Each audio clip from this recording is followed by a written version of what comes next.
Break के बाद एक बार फिर आपका स्वागत है। आप देख रहे हैं चलते चलते कुछ बात हुई, मुलाकात हुई, और आज हमारी मुलाकात हो रही है रणवीर सेना के तथाकथित कमांडर के बतौर अपनी पहचान रखने वाले परमेश्वर मुखिया। बिहार के किन नेताओं को पसंद करते हैं परमेश्वर मुखिया? अब बिहार में मैं सिमटना नहीं चाहता। चलिए ठीक है।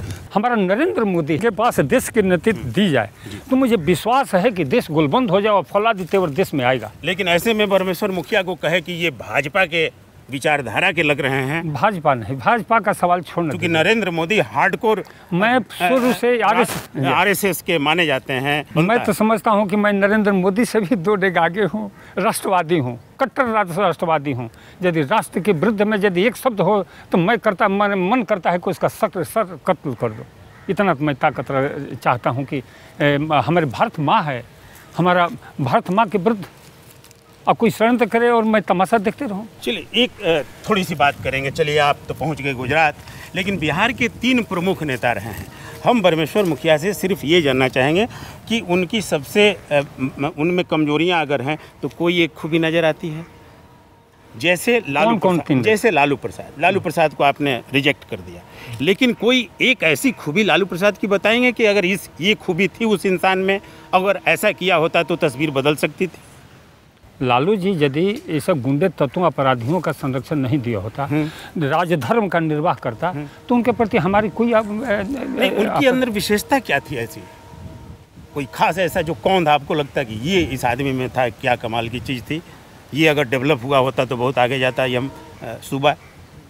देखिए ऐसी बात आप करते हैं कि मैं इसका क्या जवाब दूँ।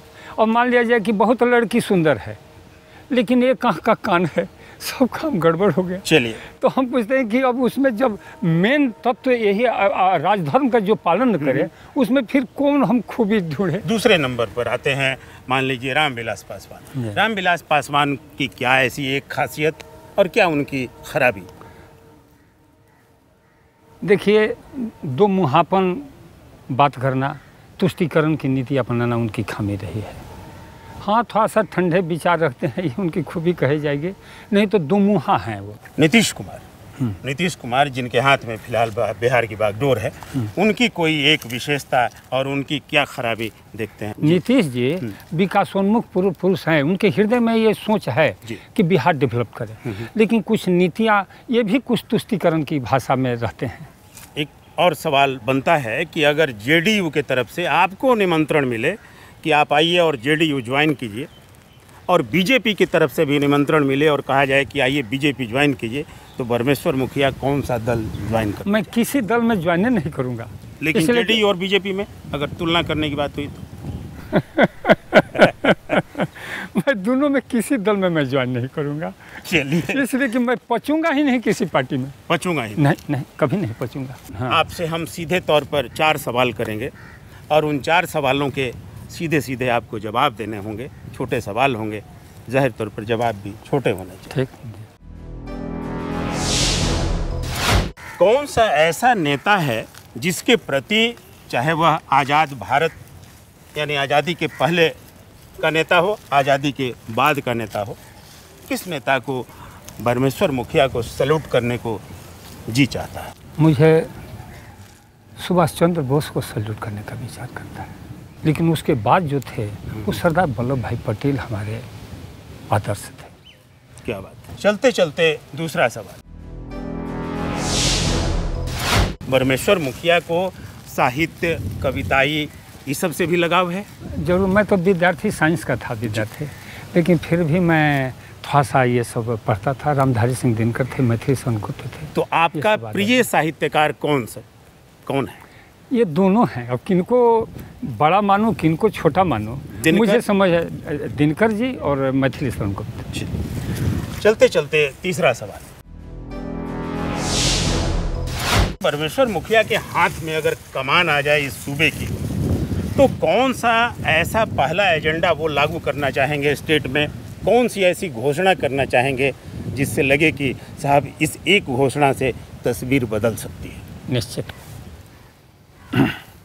देखिए, सबसे इस समय वर्तमान में किसान और मजदूर त्रस्त हैं, और मैं कैसे लाभकारी मूल्य मिले किसानों को और कैसे लाभकारी मजदूरी मिले किसानों को, मजदूरों को, ये मैं पहली घोषणा की। उनके लाभकारी मूल्य इतना होगा, उसके लिए जो भी व्यवस्था करनी पड़े वो करेंगे। हाँ। चलते चलते चौथा सवाल, बिहार के नेताओं में किसमें थोड़ी संभावनाएं दिखती हैं परमेश्वर मुखिया को? देखिए, कहीं ना कहीं कुछ न कुछ कमी है जी। जैसे बात आ जाती है कि नीतीश जी की, तो यहाँ भी मैं कुछ खोट देखता हूँ। लेकिन बिहार की बात जब आता है ना, तो हमको दिल मचलने लगता है। ऐसा बिहार कैसा है कि जो वैसा देश के नेतृत्व करने योग्य कोई नेता भी नहीं है। हमारा नरेंद्र मोदी है गुजरात का। परमेश्वर जी, एक थोड़ा सा बहुत गंभीर बातें हो गई। थोड़ा सा आप गांव गिराव के आदमी हैं, गाँवी परिवेश के रहने वाले हैं। बचपन से आपने कहा जवानी में आपने मुखिया का पद संभाल लिया था। गीत संगीत गांव का जो एक फिजा गांव की होती है, लोक संगीत, इसमें कभी रुचि रही है? सुनने का, गाने का, बजाने का भी कभी मन करता रहा है? हाँ, कभी चैत फगुआ तो गा लेता था, लेकिन बचपन से तो मैं शहर में रह गया जी। इसमें तो भाग नहीं ले पाया। लेकिन ऐसे राष्ट्रीय गीत, देश प्रेम का मूल्य प्राण है, देखे कौन चुकाता है, देखे कौन सुमन सैया तज कंटक पथा बनाता है। क्या है? रामधारी सिंह दिनकर का भी आपने नाम लिया। दिनकर की कोई ऐसी फड़कती हुई कई कविताएं हैं, तो कोई ऐसा गीत याद आता है जो कभी गाते गुनगुनाते हैं या मन करता हाँ, है? जरूर गुनगुनाता हूँ जी।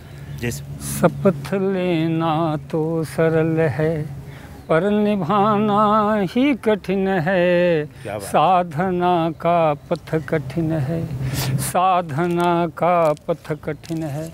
परमेश्वर मुखिया को सिनेमा उनेमा देखने का भी शौक है? कभी देखते रहे हैं सिनेमा छात्र जीवन में, कॉलेज के ज़माने में? हम साल में 4 गो सिनेमा देखते थे। साल में 4 सिनेमा? इसलिए कि 4 गो बृहद छुट्टियाँ होती थी। क्या बात है? बड़ा दिन, गर्मी के छुट्टी, ऐसे ही 4 गो छुट्टियाँ होती तो हर छुट्टी में एक सिनेमा। हाँ। तो उस दौर में कोई सिनेमा याद आता है जो अभी भी आपके स्मृति में हो कि साहब हाँ। क्या खूबसूरत, क्या ज़बरदस्त सिनेमा था? मैं खानदान फिल्म का, खानदान फिल्म, वो जिसमें सुनील दत्त और नूतन जी थे, वो जिसमें वो एक अपाहिज का उन्होंने भूमिका निभाया था सुनील दत्त, वो फिल्म याद आता है। क्या उस फिल्म की खासियत है? कैसे बंटवारा होता है 2 भाई के, एक निश्चल भाई था, एक धूर्त भाई था। बाल बाल एक एक से पूछे कहाँ है मुरली वाला रे, बड़ी देर भई नंदलाला, तेरी राहत दे भिजवाला। उसका एक कड़ी थी, एक दोस्त से हरा हुआ, देखते ही देखते क्या हुआ। कितना मर्म, खानदान फिल्म देखते वक्त क्योंकि तमाम आदमी रो देते थे। कल चमन था आज दोस्त से हरा हुआ, देखते ही देखते ये क्या हुआ, कल चमन था। उस दौर के हीरो हीरोइन में कौन पसंद है परमेश्वर मुखिया? पहले के दौर में,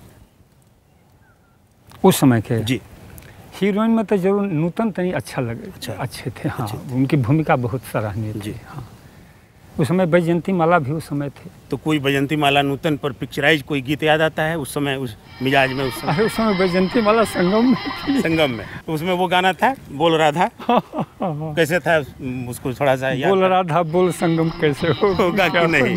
तेरे मन की जमुना का बोल राधा बोल, संगम होगा के नहीं, अरे बोल राधा बोल, संगम होगा के नहीं।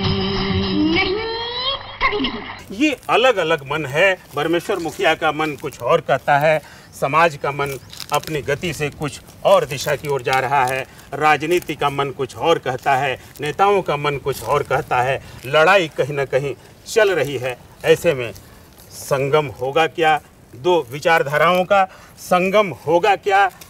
मुखिया जैसी सोच रखने वाले लोगों का और राजनीति में जो पेशेवर ढंग से सोच रहे हैं उन लोगों का ये संगम होगा या संग्राम चलता रहेगा? यह आगे का है सवाल।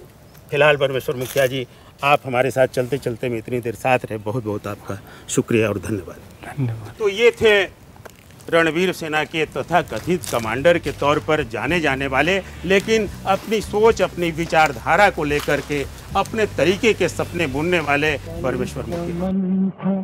आज एक सहरा हुआ, देखते ही देखते ये क्या हुआ।